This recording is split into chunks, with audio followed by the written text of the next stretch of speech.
आज मैंने पकाना है अचारी हलवा कद्दू।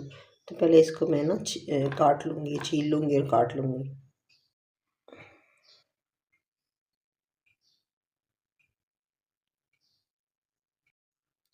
ये इसको ना चम्मच की मदद से मैंने ना इस तरह साफ़ किया, छुरी नहीं लगाई।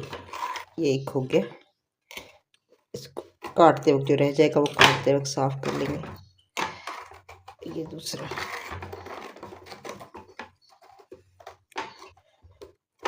इस तरह साफ़ करना।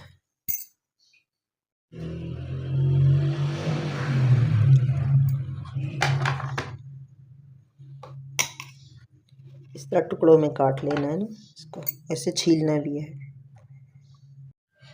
ये हलवा कद्दू ना मैंने छोटे टुकड़ों में काट लिया, और साथ में ये लहसुन इतना, इसके बारीक टुकड़े बारीक बारीक इसको काटना बघार बनाने के लिए।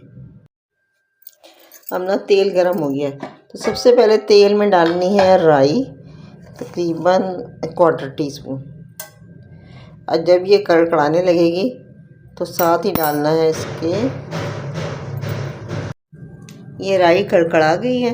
अब इसमें ना ये मैंने लहसुन बारीक काट लिया था, इतना बारीक बारीक काटा, इस तरह ये डाल देना।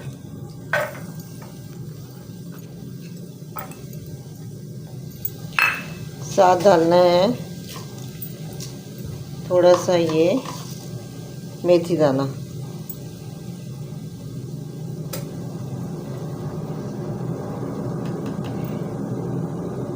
कलौंजी,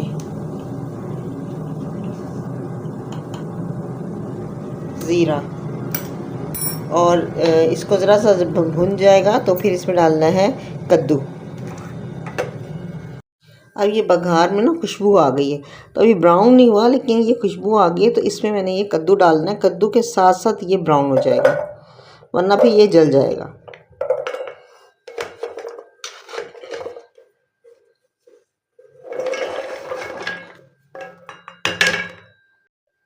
अब इसमें डालनी है ये कुटी हुई मिर्च, थोड़ी डाली है, हरी डालेंगी।